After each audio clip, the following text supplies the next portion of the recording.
Saudara-saudari yang terkasih, selamat pagi berkah dalam.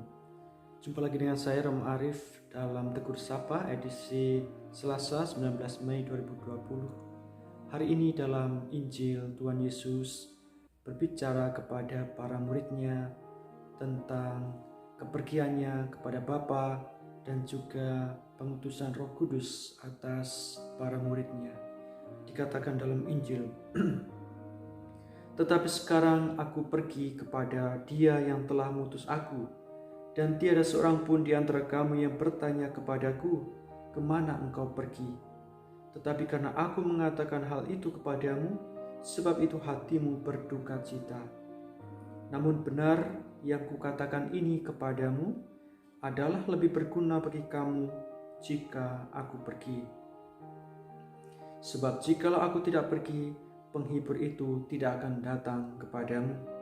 Tetapi jikalau aku pergi, aku akan mengutus Dia kepadamu. Dan kalau Ia datang, Ia akan menginsafkan dunia akan dosa, kebenaran, dan penghakiman. Akan dosa, karena mereka tetap tidak percaya kepadaku, akan kebenaran, karena aku pergi kepada Bapa, dan kamu tidak melihat aku lagi. Akan penghakiman, karena penguasa dunia ini telah dihukum.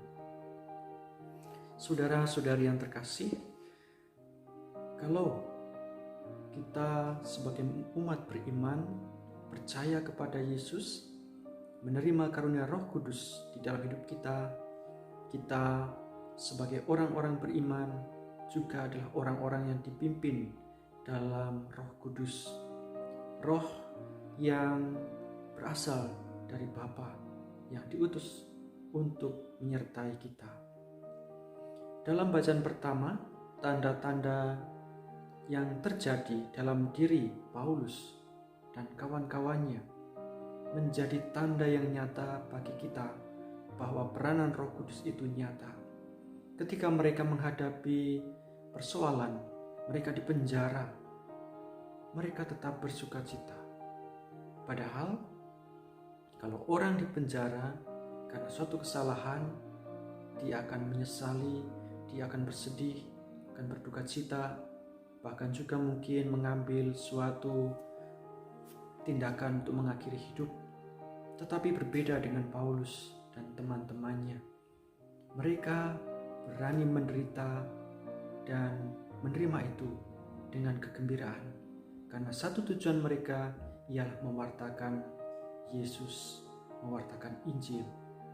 Saudara-saudari yang terkasih, memang kita tidak melihat atau tidak bisa menyentuh karya Roh Kudus atau pribadi Roh Kudus, tetapi perantaraannya, penyertaannya sungguh nyata dalam hidup kita, karena Dia memimpin kita, mengingatkan kita, menyadarkan kita akan tugas panggilan kita, menyadarkan bahwa segala tindakan kita adalah untuk menjalankan perintah Yesus, mengingatkan kita akan dosa-dosa kita, menginsafkan kita akan segala tindakan-tindakan buruk kita.